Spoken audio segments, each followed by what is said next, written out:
Bonjour à tous.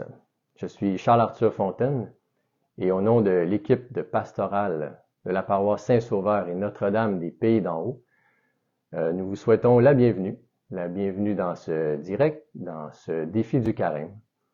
Ce que nous vous proposons en toute simplicité, c'est un 15 minutes de lecture de la parole. Pour ce faire, nous utilisons la Bible de Jérusalem, édition de l'année 2000.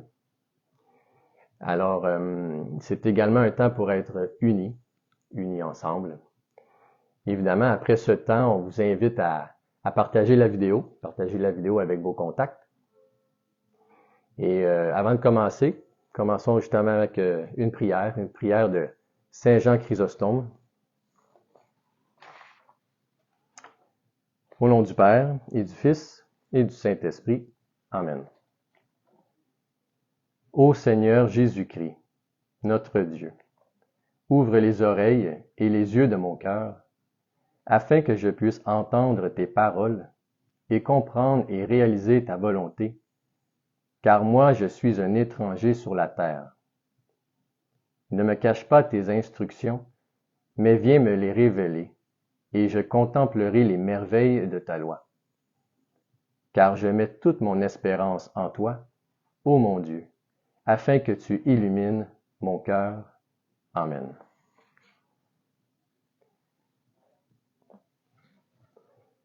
Évangile de Saint Jean. Prologue. Chapitre 1. Au commencement était le Verbe, et le Verbe était auprès de Dieu, et le Verbe était Dieu. Il était au commencement auprès de Dieu. Tout fut par lui, et sans lui rien ne fut. Ce qui fut en lui était la vie, et la vie était la lumière des hommes, et la lumière luit dans les ténèbres, et les ténèbres ne l'ont pas saisi.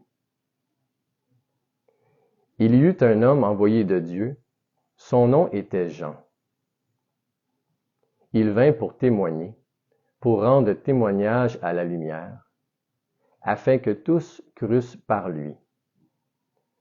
Celui-là n'était pas la lumière, mais il avait à rendre témoignage à la lumière.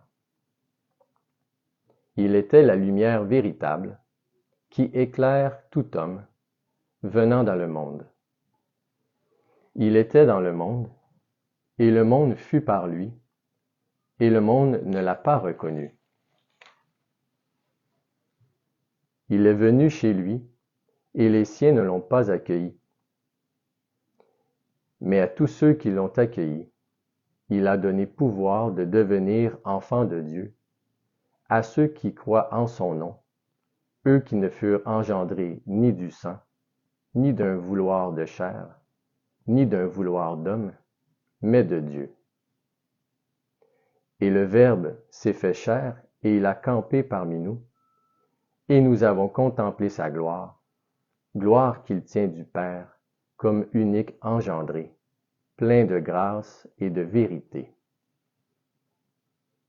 Jean lui rend témoignage et s'écrie: C'est de lui que j'ai dit, celui qui vient derrière moi, le voilà passé devant moi, parce qu'avant moi, il était. Oui, de sa plénitude, nous avons tous reçu, et grâce pour grâce. Car la loi fut donnée par l'entremise de Moïse, la grâce et la vérité advinrent par l'entremise de Jésus-Christ. Nul n'a jamais vu Dieu, le Fils unique engendré, qui est dans le sein du Père, lui l'a fait connaître. Le témoignage de Jean. Et voici quel fut le témoignage de Jean, quand les Juifs lui envoyèrent de Jérusalem des prêtres et des Lévites pour lui demander: Qui es-tu? Il confessa, il ne nia pas, il confessa: Je ne suis pas le Christ. Qui es-tu donc? Lui demandèrent-ils. Es-tu Élie? Il dit: Je ne le suis pas. Es-tu le prophète? Il répondit: Non. Ils lui dirent alors: Qui es-tu que nous donnions réponse à ceux qui nous ont envoyés? Que dis-tu de toi-même? Il déclara, moi, la voix de celui qui crie dans le désert, rendez droit le chemin du Seigneur, comme a dit Isaïe le prophète. On avait envoyé des pharisiens. Ils lui demandèrent, pourquoi donc baptises-tu si tu n'es ni le Christ, ni Élie, ni le prophète? Jean leur répondit, moi, je baptise dans l'eau. Au milieu de vous se tient quelqu'un que vous ne connaissez pas, celui qui vient derrière moi, dont je ne suis pas digne de dénouer la courroie de sandales. Cela se passait à Béthabara, au-delà du Jourdain, où Jean baptisait. Le lendemain, il voit Jésus venir vers lui et il dit, voici l'agneau de Dieu qui enlève le péché du monde, c'est de lui que j'ai dit, derrière moi vient un homme qui est passé devant moi, parce qu'avant moi il était. Et moi, je ne le connaissais pas, mais c'est pour qu'il fût manifesté à Israël que je suis venu baptisant dans l'eau. Et Jean rendit témoignage en disant, j'ai vu l'Esprit descendre, telle une colombe venant du ciel, et demeurer sur lui. Et moi, je ne le connaissais pas, mais celui qui m'a envoyé baptiser dans l'eau, celui-là m'avait dit, celui sur qui tu verras l'Esprit descendre et demeurer, c'est lui qui baptise dans l'Esprit Saint. Et moi, j'ai vu et je témoigne que celui-ci est l'élu de Dieu. Les premiers disciples. Le lendemain, Jean se tenait là, de nouveau, avec 2 de ses disciples. Regardant Jésus qui passait, il dit, voici l'agneau de Dieu. Les 2 disciples entendirent ces paroles et suivirent Jésus. Jésus se retourna et voyant qu'ils le suivaient, leur dit, que cherchez-vous? Ils lui dirent, Rabbi, ce qui veut dire maître, où demeures-tu? Il leur dit, venez et voyez. Ils vinrent donc et virent où il demeurait, et ils demeurèrent auprès de lui ce jour-là. C'était environ la 10e heure. André, le frère de Simon-Pierre, était l'un des 2 qui avaient entendu les paroles de Jean et suivi Jésus.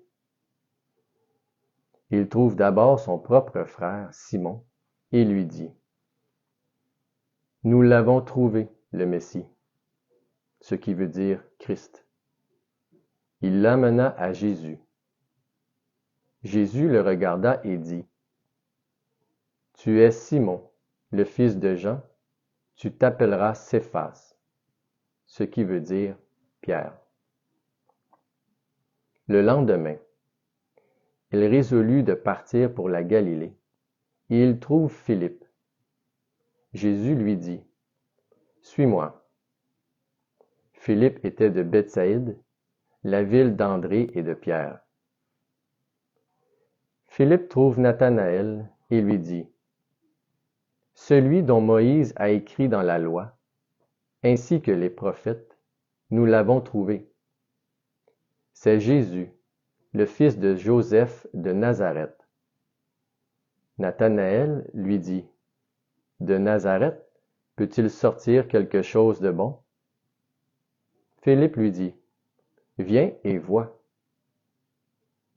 Jésus vit Nathanaël venir vers lui, et il dit de lui, voici vraiment un Israélite, sans détour.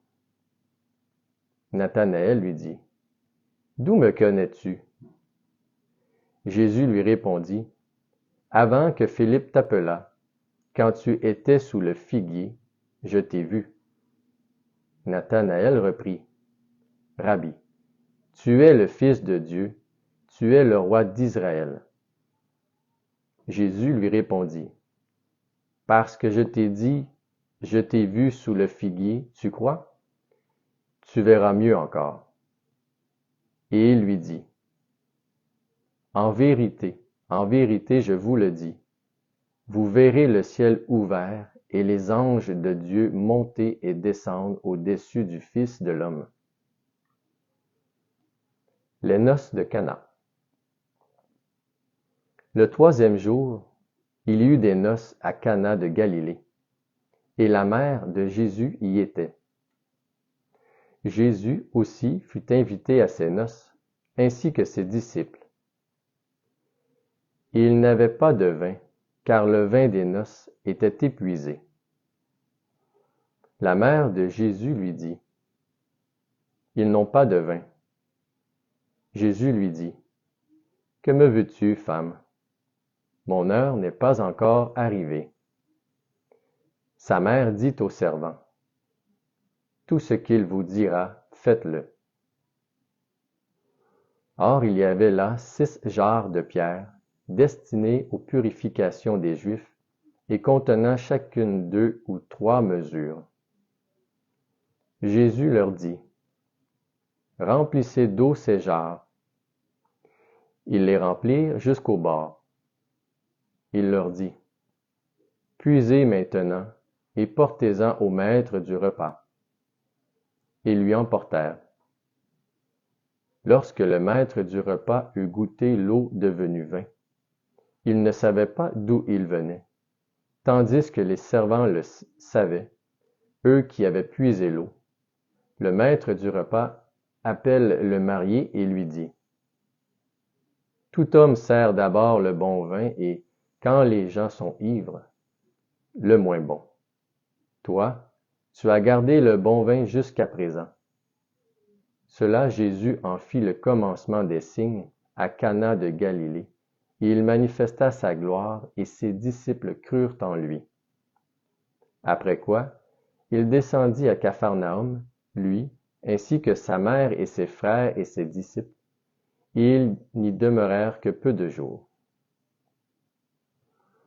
La purification du temple. La Pâque des Juifs était proche, et Jésus monta à Jérusalem. Il trouva dans le temple les vendeurs de bœufs, de brebis et de colombes, et les changeurs assis.